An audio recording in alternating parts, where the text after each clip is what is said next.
En esta sesión vamos a hablar de una cuestión muy importante que tiene que ver con la pena de muerte y con el capítulo 8 de la tercera parte de la novela de Rómulo Gallegos, Doña Bárbara. La pena de muerte en esta novela se presenta como una frontera, una especie de Rubicón que una vez atravesado no tiene vuelta atrás, desde el punto de vista de la acción que acomete el protagonista, Santos Luzardo, al matar por vez primera a un adversario, a una persona que se llama el Brujeador y que es un personaje que dentro de la acción de la novela tenía como objetivo también matar al propio Santos Luzardo. En la obra lo que se presenta de alguna manera es el crimen cometido en defensa propia. Es una situación muy semejante, muy comparable a la que se puede producir inicialmente en determinadas escenas o secuencias de películas como El Padrino, cuando el protagonista se ve obligado a matar a otros por pura supervivencia, porque o él mata o lo matan a él. Claro, en determinados contextos puede decirse que esto no es propiamente la pena de muerte, porque la pena es algo que impone un Estado, una institución política. Pero lo cierto es que si en la etapa más reciente de la historia los Estados han llegado a incorporar a su legislación penal la proscripción, la prohibición, la derogación de la pena de muerte, lo cierto es que no por esa razón el crimen ha dejado de existir, ha dejado de cometerse, pero fuera de lo que sería la jurisdicción política, el ordenamiento jurídico de los estados. Hay un paso muy grande entre un Estado que reconoce la pena de muerte y un Estado que la ha prohibido, que la ha abolido para siempre, o al menos hasta que ese ordenamiento jurídico no sea reemplazado por otro. Hay con todo estados en nuestro planeta que todavía mantienen esa pena capital, como es el caso de Japón. Un estado en el que por una parte se pone de ejemplo el hecho de que en ese país los profesores pueden ser, digamos, reverenciados, suele decirse esto tópicamente, no sé si será cierto o no, pero sé que se dice. Y es un país en el que, en connivencia con esa supuesta prerrogativa de los docentes, pues se mantiene la pena de muerte, es decir, existe la pena de muerte en el reglamento jurídico, en el derecho penal japonés. Por lo tanto, es posible a veces que se den combinaciones bastante siniestras en la forma de vida de determinadas sociedades.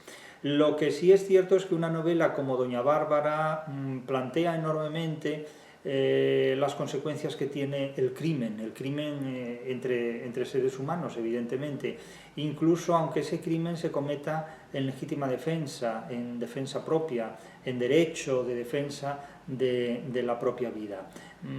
El hecho de matar a un semejante es algo que verdaderamente horroriza a cualquier ser humano que se sitúe en un contexto de civilización. Lo paradójico en estos contextos es que incluso en el ámbito de la civilización el crimen no se erradica, es decir, que en nombre del Estado se puede cometer un acto que prive de vida a otro ser humano. Esto lo vemos a diario en las noticias, en los telediarios, aunque la pena de muerte se haya erradicado de la mayor parte de los estados actualmente, lo que no es posible erradicar parece es el crimen, es la muerte violenta de un ser humano a manos de otro ser humano. Y claro, esta es una materia pendiente completamente, es decir, la posibilidad de convivencia sin matarse, ya no digamos sin hacerse daño, físicamente, incluso sin lesionar, sin agredir físicamente a otros seres humanos, pero es que la abolición del crimen es una de las grandes utopías a las que parece que no es posible llegar de ninguna manera. Y no hablemos ya de épocas históricas en las que se abre la veda para legitimar el crimen, como es la organización de guerras, la invitación a las guerras, la promoción de las guerras, que es lo que parece que en este siglo XXI, al terminar este primer cuarto del siglo XXI, parece que determinados estados, olvidándose de lo que ha sido la historia de Europa hace ni siquiera un siglo, parecen muy entusiasmados en promover guerras, en organizar de nuevo levas colectivas entre la población y en incitar incluso abiertamente a la guerra. Es decir, recientemente leíamos algún artículo de algún intelectual donde se hablaba de Europa o muerte, en unos términos hasta cierto punto equivalentes a los que utilizaba Millán Astray enfrentándose a Unamuno el 12 de octubre de 1936, poco menos que decir que viva la muerte. Bueno, Millán Astray lo dijo abiertamente: mueran los intelectuales, viva la muerte, y hoy nos encontramos con intelectuales que dicen que Europa o muerte. Es decir, que verdaderamente el laberinto del irracionalismo humano no tiene límites en este contexto, porque no hay nada más incompatible con la vida que la promoción de una guerra para preservar realmente no sé qué valores se pueden preservar guerreando.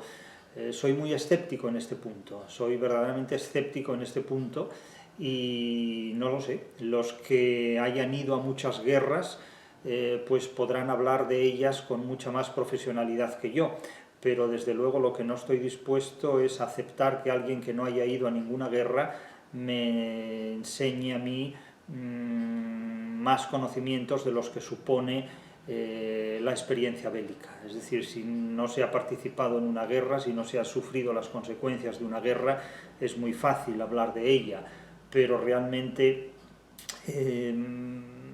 quien ha vivido las consecuencias del crimen, de la criminalidad y de la violencia física, no habla de la muerte en los mismos términos que alguien que solo la ha visto por televisión, en videojuegos o a través de documentales históricos. Es decir, la distancia histórica y geográfica respecto a la violencia, la muerte y la guerra hacen que el ser humano tenga una percepción de estos hechos muy distinta a la que se puede tener pues, en un frente bélico, y con unas consecuencias familiares, económicas, sociales y políticas que quien ha sufrido el problema de la guerra pues está muy lejos de interpretar del mismo modo que quien la ve, insisto, por televisión. En este capítulo 8 de Doña Bárbara nos encontramos con unos hechos muy simples. De nuevo hay tres personajes en escena que son los siguientes. Está, en primer lugar, Santos Luzardo, que resulta desafiado por parte de Doña Bárbara a encontrarse con un interlocutor, con un mensajero, con un intermediario de Doña Bárbara en un determinado lugar, a solas, en la oscuridad de la noche, en la incertidumbre del llano venezolano, con la absoluta seguridad de que se le cita ahí para matarlo. Y él asiste, lo cual demuestra la absoluta convicción de que va a ese lugar para defenderse a vida o muerte de quien trata de matarlo a él también.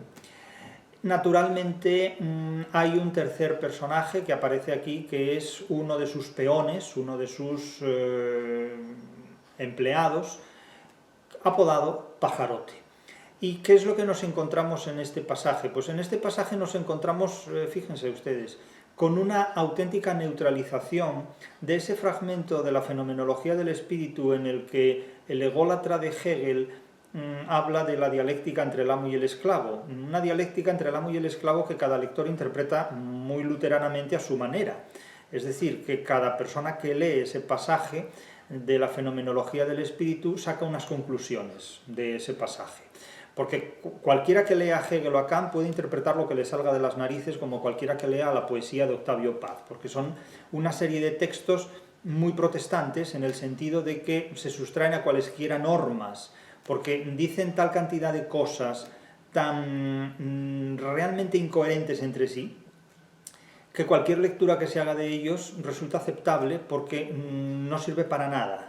Realmente, no sirve absolutamente para nada, porque son obras que no sirven para poner a nadie de acuerdo, sino que solamente tienen la función de simular un conocimiento.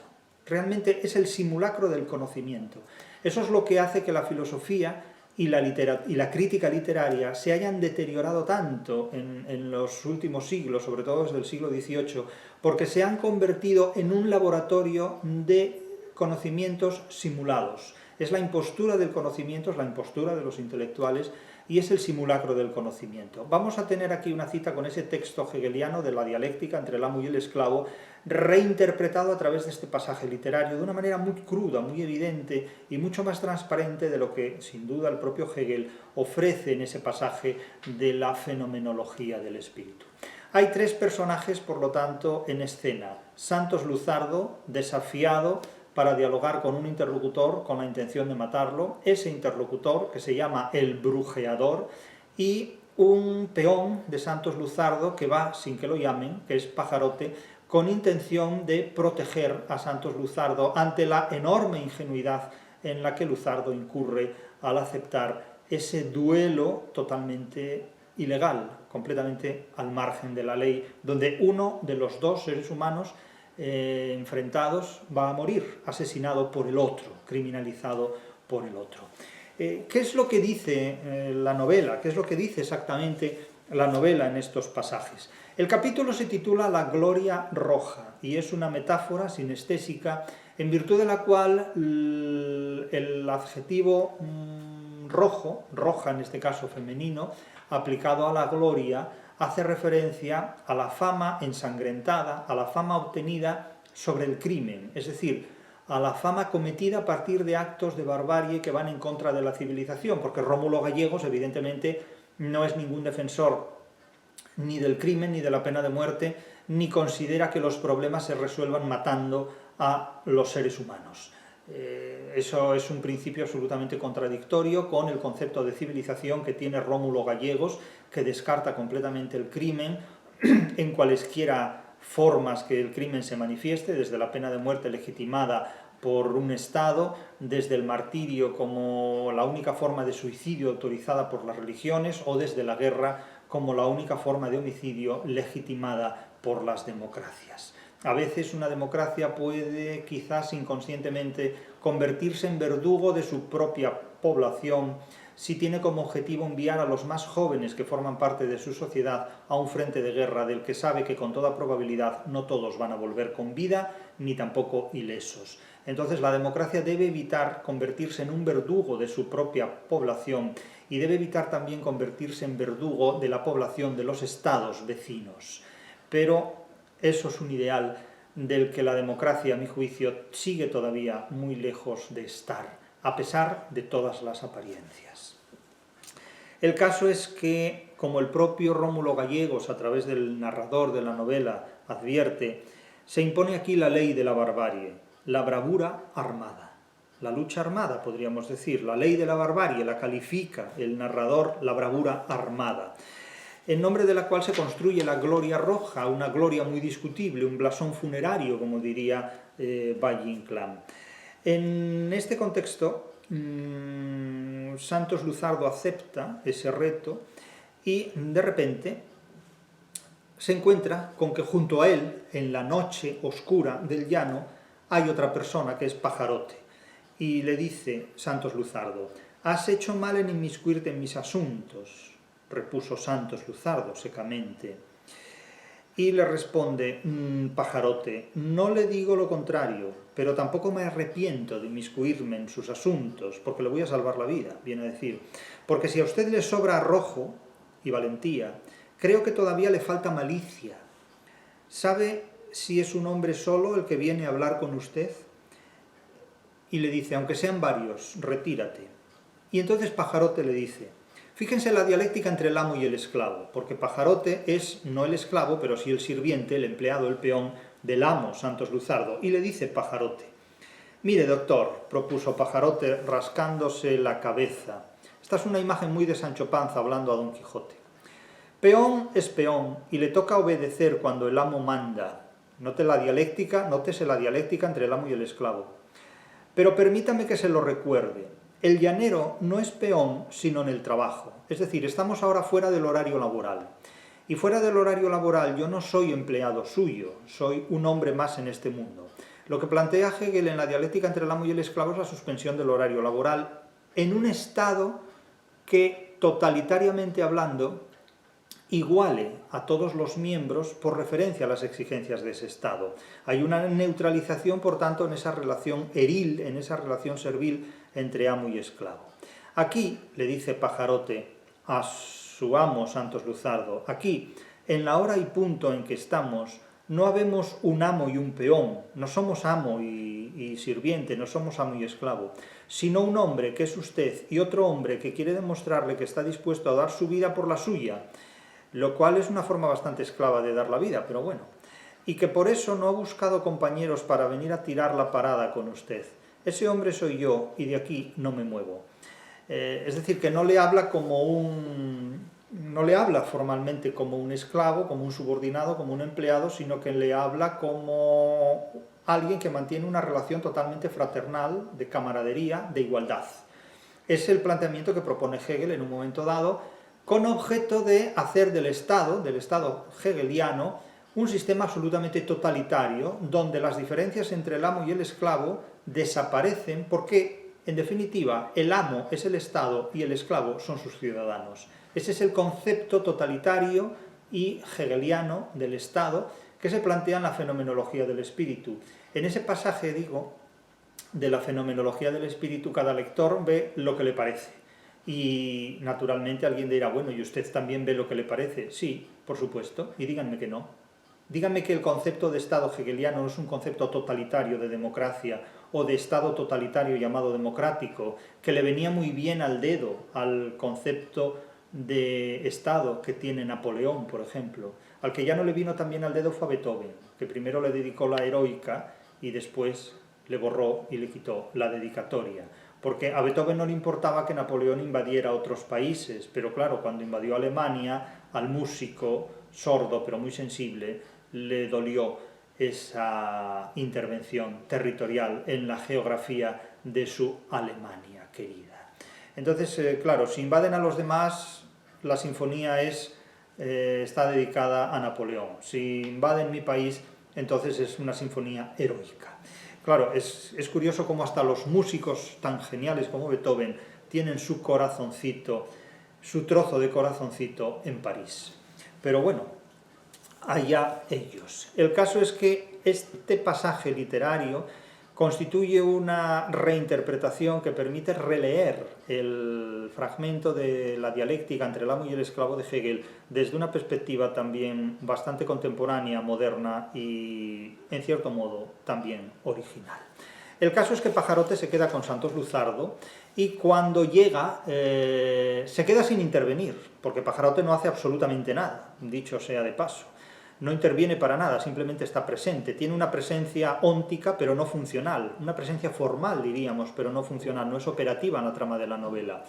Cuando llega el brujeador, cuyo nombre real es Melquíades, se encuentran ambos personajes, el brujeador, Melquíades y Santos Luzardo, y uno dispara al otro y lo mata. Santos Luzardo mata a Melquíades, mata al brujeador, mata a esa figura que venía con el objetivo, con la orden de matar a Santos Luzardo.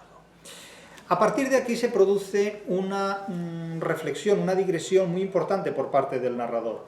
Lo cierto es que el narrador de la novela no presenta en absoluto un enfoque espectacular, dimensionalizado, hiperbólico del crimen. El crimen lo despacha en un fogonazo, nunca mejor dicho, en un disparo, y se acabó.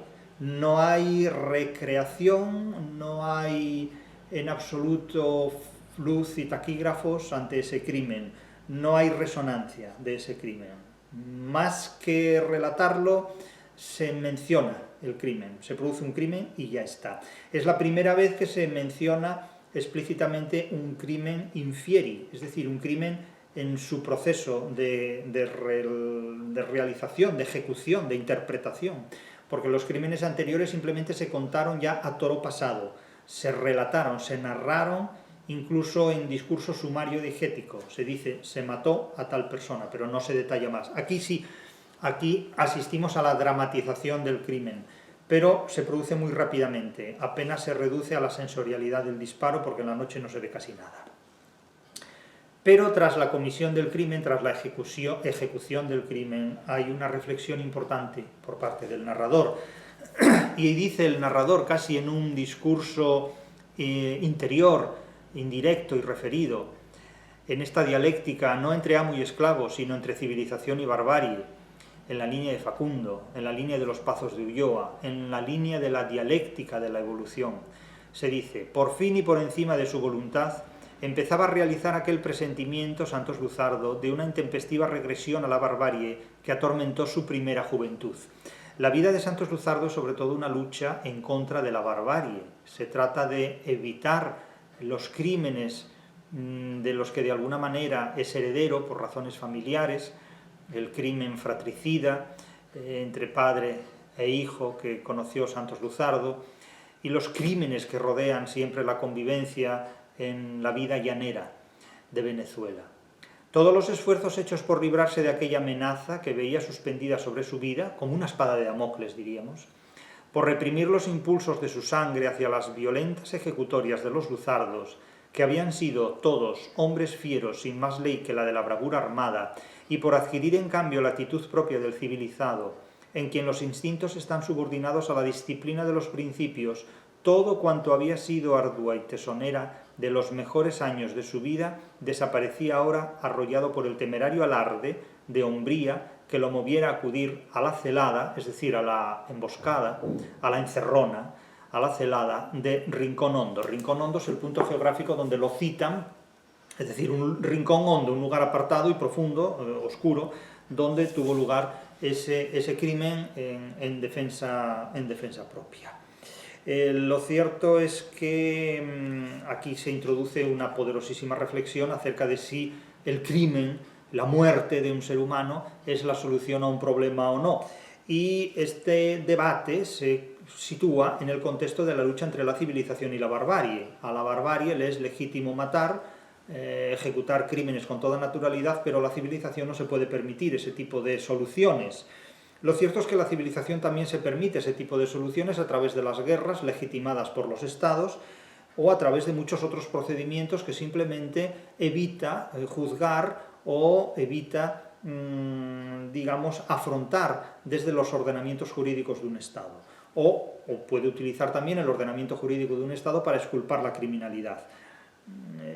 Claro, los procedimientos son muy diversos en ese punto y la realidad ofrece variables que invitan a discusiones en las que yo evidentemente no voy a participar porque no tengo nada que resolver en esos asuntos. Eso la gente que tenga vocación de querulante o de opinante o de opinólogo, pues aquí tiene un gran terreno en el que intervenir. A mí esto no me interesa. Yo no discuto opiniones, yo interpreto hechos básicamente literarios. Aquí se habla de unas circunstancias que solo podían darse en el seno de la barbarie a que estaba abandonada la llanura, es decir, esa geografía donde no hay ley, como en el lejano oeste. El regreso de la fatídica cifra de los hombres que han tenido que hacerse justicia a mano armada. Eso ya no podía tener remedios ni atenuaciones. Por el Arauca correría su nombre, el nombre de Santos Luzardo, envuelto en la aureola roja, la sangre roja, en la gloria roja, que le daba la muerte del temible espaldero de Doña Bárbara, y el espaldero, es decir, el guardaespaldas, el subordinado de Doña Bárbara, y de allí en adelante toda su vida quedaba comprometida con esa gloria, la gloria ensangrentada, la gloria roja, que da título al capítulo, porque la barbarie no perdona a quien intenta dominarla adaptándose a sus procedimientos. Esta es una de las frases más poderosas de toda la novela. La barbarie no perdona a quien intenta dominarla adaptándose a sus procedimientos. Podríamos decir que no es posible dominar a una persona si nos adaptamos a los procedimientos delictivos que esa persona utiliza, porque en ese punto perdemos el estatuto de ser civilizados. Ese es el planteamiento de la novela, esa es la tesis de la novela. Pero lo que sí es cierto es que desde la civilización no es posible superar a la barbarie. ¿Hay que barbarizarse para superar a la barbarie o no? Cada cual tendrá su respuesta. Hemos visto recientemente que tras la intervención de Estados Unidos en Venezuela y de la captura o el encarcelamiento del presidente de Venezuela, Maduro, pues ha habido un gran debate sobre estos asuntos. Entonces, pues hay personas que invocan el derecho internacional, otras que invocan los derechos nacionales, hay algunas personas que afirman que si a alguien le parece mal que se violente el derecho internacional para terminar con una dictadura que violenta los derechos nacionales, pues esto es muy discutible. Hay otros que sostienen la idea contraria.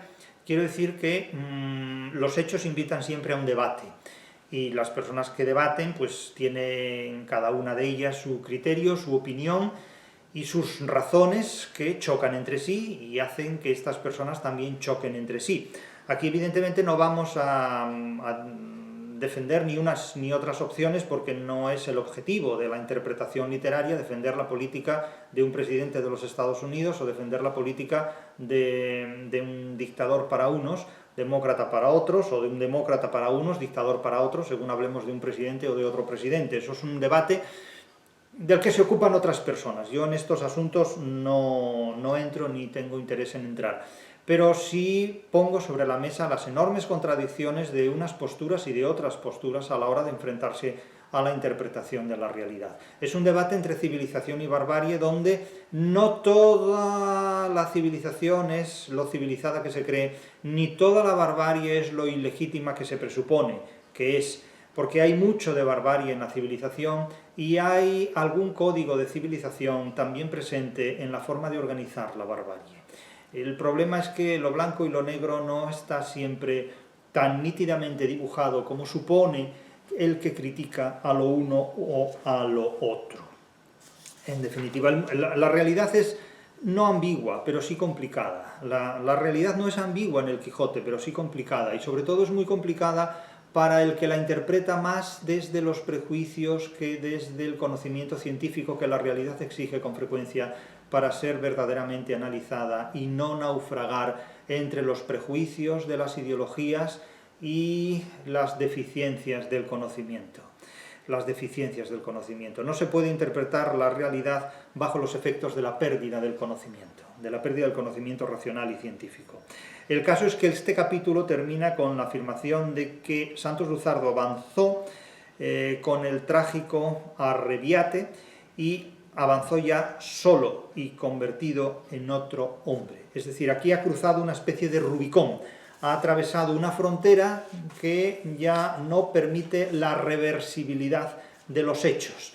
De hecho, la muerte de un ser humano es un acontecimiento irreversible, por eso se identifica siempre con la tragedia, porque no se puede devolver la vida a un fallecido, aunque hay gente que habla de la supraconciencia y tal, pero esa supraconciencia no convence a nadie, no resuelve la tragedia.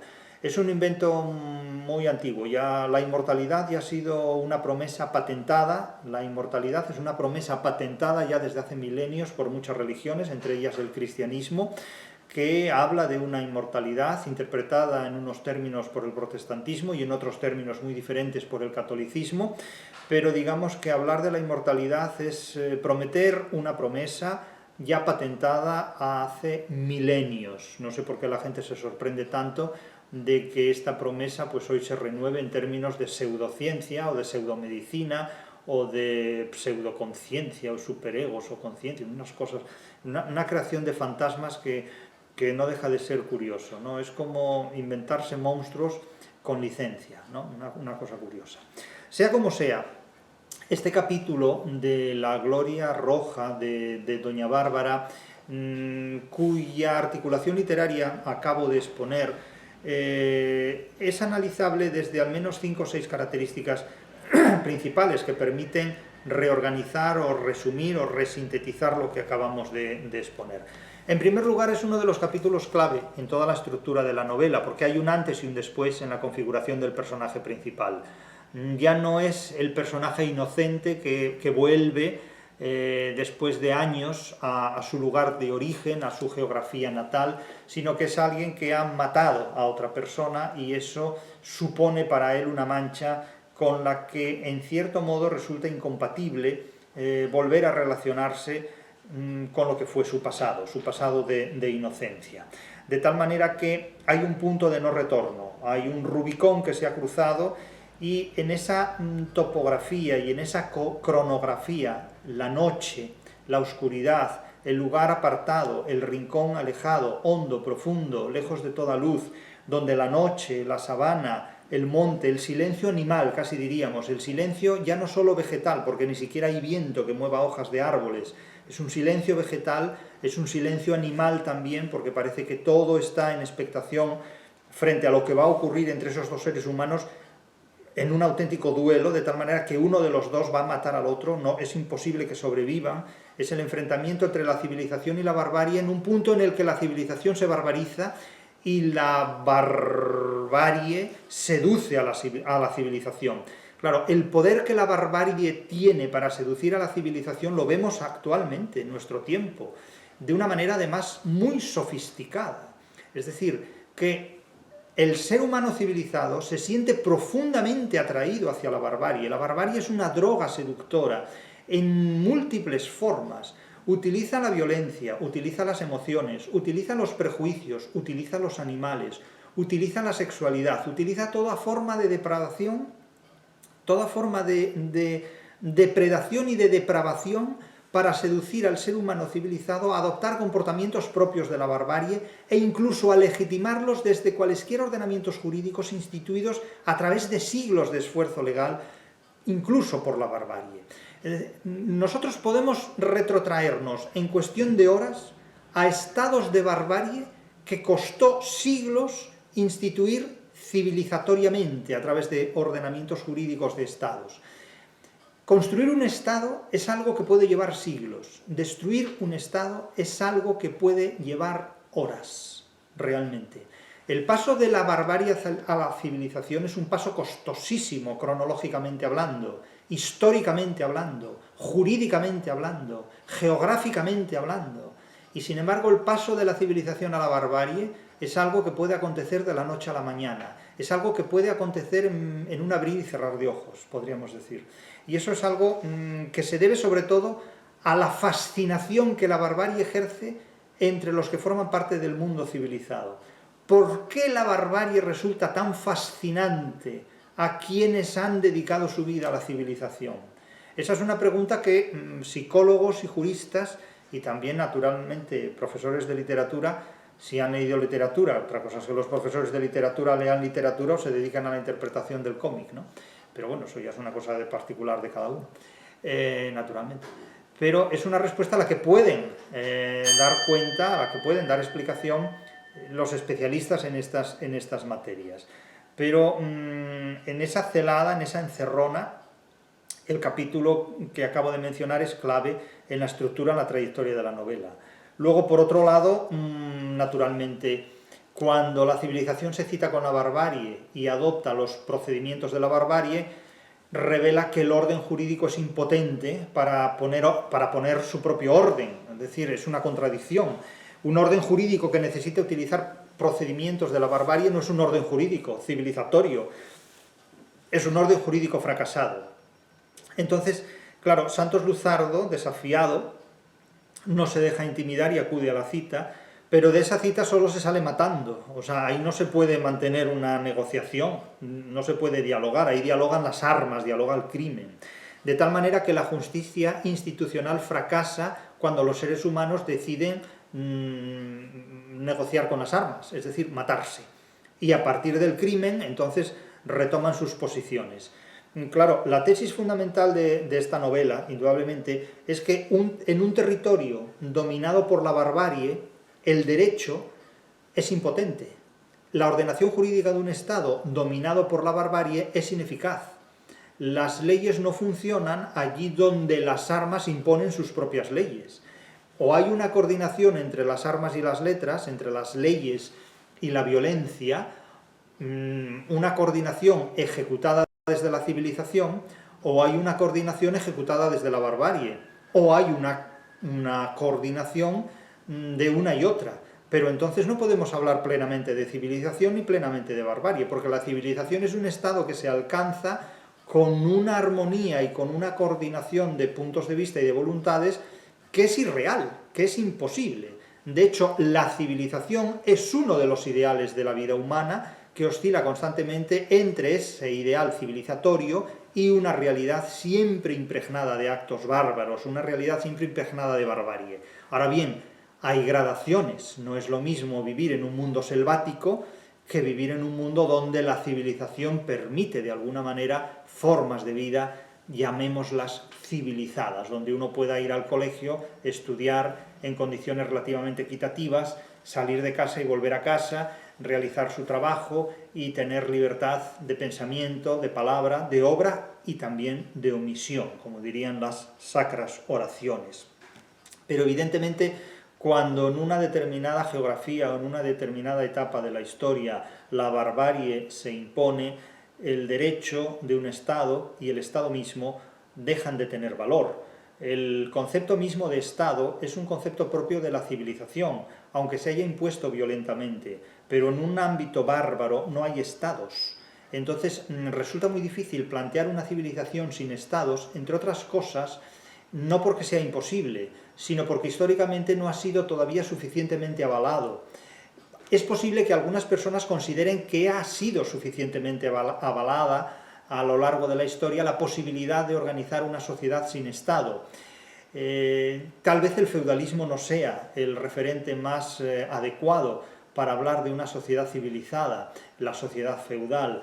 No sabemos si en el futuro el mercado, tan potente y omnímodo como ya lo es en el siglo XXI, podrá llegar a reemplazar definitiva y definitoriamente unas sociedades que desde el siglo XVI, o incluso antes, desde el siglo XV, al menos en España, y desde el más temprano Renacimiento en Italia, se han configurado en torno al Estatuto del Estado, como modelo, como figura que organiza la vida pública, la vida política, en el seno de una determinada sociedad geográfica e histórica. La supresión del Estado, a mi juicio, implica necesariamente la supresión de la democracia como sistema político, pero puede reemplazarse perfectamente por un sistema mercantil que, más allá de los Estados, es decir, en un concepto global, organice la vida de los seres humanos. Esto sería posible tal vez si no existiera un país como China, que ha llegado a identificar el Estado con el mercado, haciendo lo propio frente a otros estados, frente a otros mercados, frente a otros países. Son capítulos de un futuro histórico que está naturalmente no por escribir, sino por hacer, y veremos a ver qué es lo que en este punto nos depara. Pero lo que sí es cierto es que la barbarie como sistema de vida es incompatible en sus plenos desarrollos, en sus plenas posibilidades, con la figura política del Estado como una articulación de la convivencia, porque es muy difícil hablar de un Estado bárbaro, pero tampoco es imposible. Es más fácil hablar de una globalización de la barbarie que de una estatalización de la barbarie, pero no son imposibles ninguna de las dos opciones, desde luego. Por otro lado, volviendo al ejemplo concreto de la novela de Doña Bárbara, nos encontramos con que el escenario de esta barbarie es el llano venezolano, es decir, es un lugar donde la civilización no puede imponerse porque hay determinadas fuerzas que la superan y el ordenamiento jurídico de un Estado no llega a esas extremidades, no llega a esos lugares. De tal manera que la moral del llano, la organización de la vida colectiva en el llano, implica formas de comportamiento preestatales, prepolíticas, formas de comportamiento primitivas, donde la relación entre el amo y el esclavo, que es más estatal, se disuelve en una relación solidaria entre seres humanos que se unen para cazar al enemigo, por así decirlo, para cazar a un animal que nos agrede, como se puede cazar a un mamut. Aquí se trata de asesinar al adversario en nombre de la supervivencia propia. Claro, insisto que en este contexto la dialéctica entre el amo y el esclavo de Hegel admite una reinterpretación más, pero desde luego es una moral primitiva la que aquí se plantea.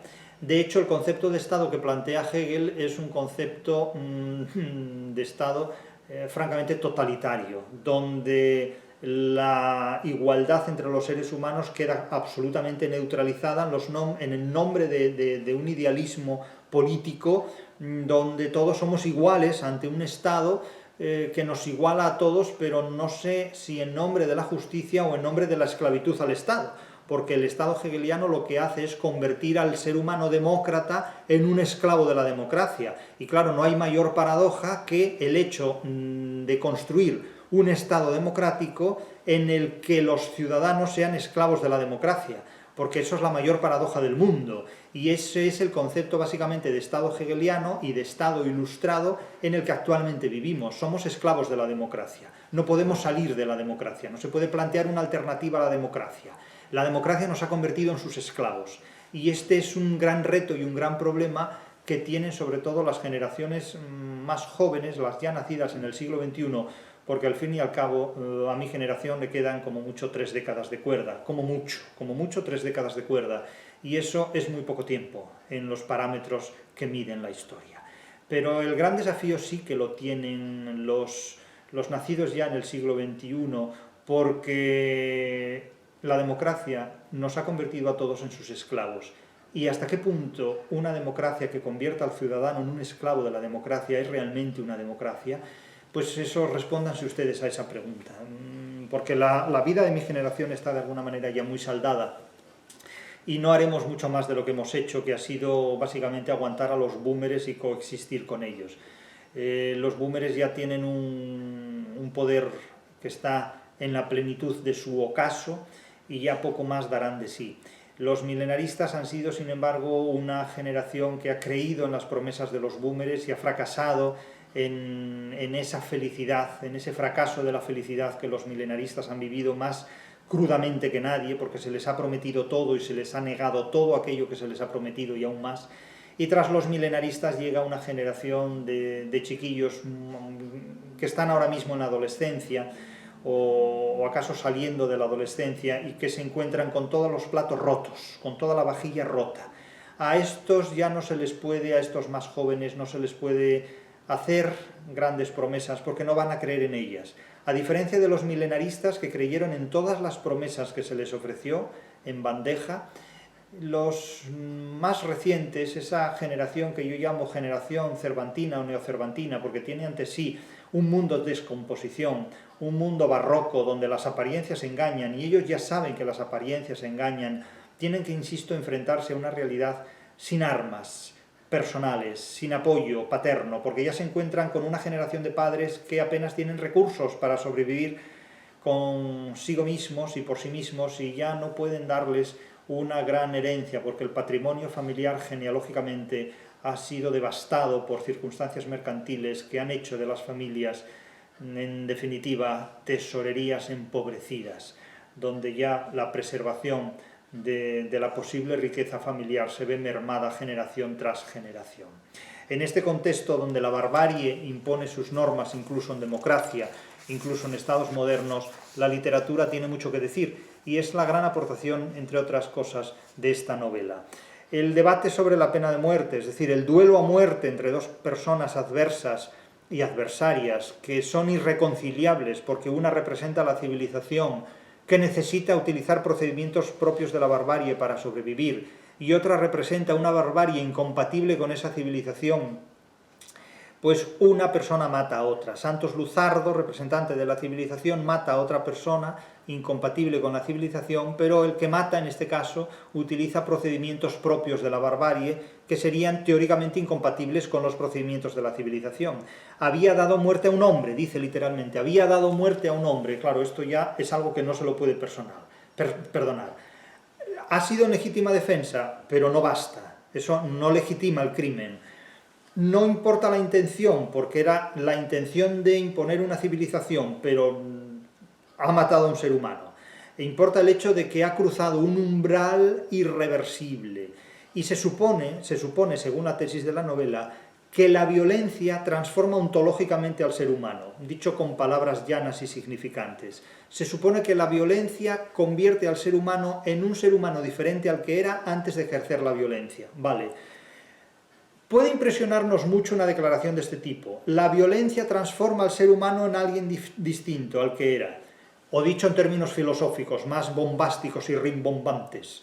La violencia transforma ontológicamente al ser humano. Bien, la violencia transforma, pero es que también transforma la paz. La paz también transforma ontológicamente al ser humano. También transforma la contemplación de la pintura al ser humano. Es decir, al ser humano lo transforma todo. Lo transforma la violencia, la paz, el café con leche, la interpretación musical, los estudios literarios, el hecho de mirar un amanecer por la ventana o por el agujero de un embudo. Quiero decir, cualquier cosa que hagamos nos transforma, porque el ser humano se transforma constantemente. Incluso aunque no haga nada, biológicamente el ser humano sufre transformaciones constantes desde que nace hasta que muere. Por lo tanto, estas frases, por muy rimbombantes que estén construidas, por muy rimbombantemente que se nos comuniquen, en definitiva no dicen nada. Es decir, que la violencia transforma al ser humano, y también lo transforma la paz, y también lo transforma la enfermedad, y también lo transforma la madre que lo parió. Quiero decir, ese tipo de cuestiones, en definitiva, no dicen absolutamente nada, porque somos máquinas de transformación y de autotransformación. Sin que nadie interfiera con nosotros ya experimentamos transformaciones. Evidentemente, cuando nos relacionamos con otras personas, con el ambiente, con el genotipo, con el fenotipo, pues automáticamente el genotipo se transforma constantemente al interactuar con otros fenotipos. Quiero decir, podemos utilizar la nomenclatura que se quiera, biológica, química, física, literaria o la que nos dé la gana, pero es evidente que el ser humano está en perpetua transformación. Es el animal transformador más poderoso de la biología, de la realidad, en suma. Por lo tanto, considerar que la violencia nos transforma más que otro tipo de experiencias humanas depende. Hay gente que comete infinitos crímenes y ninguno de ellos le invita a la reflexión, ni se ve absolutamente transformado por ninguno de ellos. Y no vamos a poner ejemplos concretos, porque yo no sé hasta qué punto, si alguien que decide hacer explotar una bomba atómica en un determinado lugar experimenta transformaciones después de la explosión atómica, si no se ha visto directamente afectado por ella. Más transformaciones experimentan los que han sufrido la explosión nuclear, digo yo, ¿no? Y claro, es que entonces, estas son frases que pueden resultar muy impresionantes, pero que semánticamente hablando no dicen absolutamente nada. En realidad no dicen absolutamente nada. La gloria roja que da título al capítulo, el prestigio que se alcanza por el crimen, pues tiene que ver más con los videojuegos a veces y con los documentales y con los informativos televisivos que con otra cosa. Es decir, es convertir al criminal en un héroe, convertir al delincuente en una figura célebre, famosa, de referencia, alcanzar hazañas por crímenes, en definitiva. Es decir, es tener el currículum vitae de un criminal y alcanzar el estatuto de una estrella hollywoodiense. Pero de esto ya hemos hablado en vídeos y en artículos y publicaciones anteriores. Es decir, que determinados hechos pueden convertir en actos heroicos a quien los protagoniza, aunque incluso estén basados en el crimen, en el asesinato de otras personas. Es cierto que la democracia ha tendido a idealizar enormemente la rebelión, incluso actos criminales, hasta considerarlos como si los únicos que fueran capaces de protagonizar actos heroicos en democracia fueron los delincuentes. Esto es un capítulo también enormemente importante de determinados pasajes de la historia de la democracia. Y también, indudablemente, hacen que la paz sea uno más de los idealismos prometidos por la Ilustración y de las promesas incumplidas por esos sistemas ilustrados y democráticos que no han sido capaces, después de 3 siglos, de garantizarnos una paz perpetua. Y lo crudo de este asunto es que, después de haber construido un sistema de gobierno ilustrado y democrático, orientado sobre todo a la paz perpetua, de legislación kantiana, resulte que ahora nos animan a ir a una guerra, cuyas fronteras ni siquiera conocemos. Esta es una paradoja muy grande a la que se enfrenta la democracia y que tiene que resolver si es que quiere seguir preservando su nomenclatura democrática, porque esto es asumir una fatalidad histórica, en definitiva. Recuerdo que en la novela se dice una frase, se dice literalmente, leo: la barbarie no perdona, dice el narrador de Doña Bárbara, a quien intenta dominarla adaptándose a sus procedimientos. Es decir, desde el momento en que asumimos los procedimientos de la barbarie, estamos dejando de actuar como personas civilizadas. Desde el momento en que asumimos los mecanismos de una guerra para imponer determinados ideales, nos disociamos de la civilización y participamos de la barbarie. Entonces, ¿hasta qué punto es legítimo esto? Pues es legítimo en tanto que uno, después de ejecutar esto, no puede calificarse de persona civilizada. De tal manera que o se nada o se guarda la ropa, pero ambas cosas a la vez resultan muy difíciles de llevar a cabo. Y esto es lo que ha hecho la Ilustración: nadar y guardar la ropa, todo para el pueblo pero sin el pueblo. Una democracia que convierta a los ciudadanos en esclavos de la democracia. De tal manera que cuando alguien pronuncia una palabra prohibida por la democracia, no sabe si está defendiendo a la democracia de sus enemigos o si está defendiendo la libertad de los amigos de la democracia. Y claro, estas son cuestiones verdaderamente contradictorias, incoherentes, en sistemas de gobierno que deberían asegurar nuestra libertad, porque ¿para qué queremos democracia si no tenemos libertad? ¿Para qué queremos la paz si tenemos que ir a la guerra? Entonces podemos evocar el adagio latino: si amas la paz, prepárate para la guerra. Bueno, pero entonces llámense imperio, no se llamen democracia. Es otra cuestión. La democracia promete unos ideales que, si no cumple, pues habrá que pedirle cuentas en ese punto. Es decir, no podemos vivir prometiendo promesas que no se cumplen. La ficción exige que se cumplan sus ilusiones. La política también, pero la política no puede ser una política de ficción, tendrá que ser una política real. Y finalmente, esta idea de que hay un Rubicón que, una vez cruzado, no permite la reversibilidad de la moral, la reversibilidad de la virginalidad de lo inocente, pues es algo que también fascina enormemente a muchos lectores. Y suele subrayarse a partir de aquí al menos 3 tesis: que la civilización no puede implantarse sin ejercer la violencia, y por lo tanto hay una contradicción, porque si la civilización utiliza los procedimientos de la barbarie, entonces ya no es tan civilizada. Pero sin embargo la civilización no puede imponerse sin violencia, no puede imponerse pacíficamente ante un enemigo bélico que es superior al propio civilizador. Por lo tanto, la violencia de la civilización no es una violencia inocente, y por tanto la civilización tampoco es tan inocente como se plantea. Por otro lado, Rousseau sostenía que la civilización corrompe al ser humano, pero la tesis de Rómulo Gallegos es que la violencia corrompe al ser humano civilizado. La violencia corrompe al ser humano civilizado. Ahora bien, la paradoja es: ¿cómo se impone pacíficamente una civilización ante un adversario cuya barbarie es violentamente superior a las posibilidades que la civilización dispone para imponerse? Esa es la pregunta. Y luego, claro, en última instancia, hay conflictos que no admiten soluciones de espaldas a un Estado. Hay conflictos que no admiten soluciones pacíficas. Y claro, cuando hay que organizar la guerra, ¿cómo se organiza mejor la guerra? ¿En el marco de un Estado o en el marco de una sociedad preestatal y bárbara? Pues indudablemente el Estado dispone de más recursos que una sociedad bárbara para organizar, desde el punto de vista de la administración de la riqueza, las posibilidades de éxito bélico.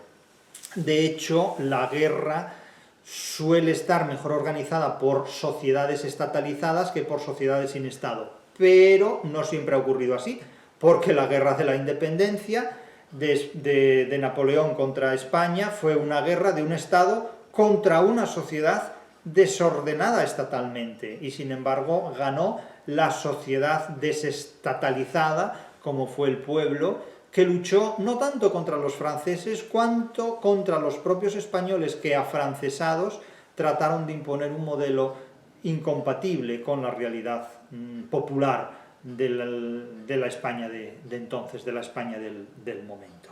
Por lo tanto, esta fascinación por lo irreversible, que niega completamente la libertad, hasta cierto punto puede ser exagerada, hasta cierto punto puede ser también exagerada. Creo que es más bien una fascinación que se produce derivada de determinados efectos o consecuencias propias del idealismo ilustrado. Lo cierto es que no gana el bien ni el mal, gana quien tiene fuerza para imponerse.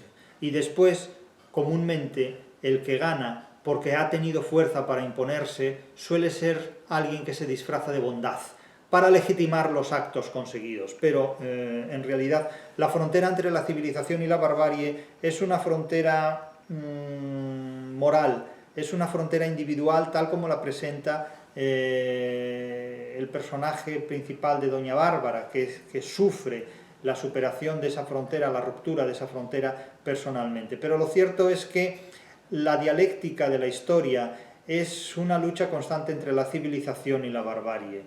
Y la barbarie tiene un concepto de libertad que en muchos aspectos es más compatible de lo que parece con el concepto de libertad que tiene la civilización. Es que las fronteras entre la civilización y la barbarie no están tan claras como cree la Ilustración. Las fronteras entre la civilización y la barbarie no están tan claras como cree la democracia.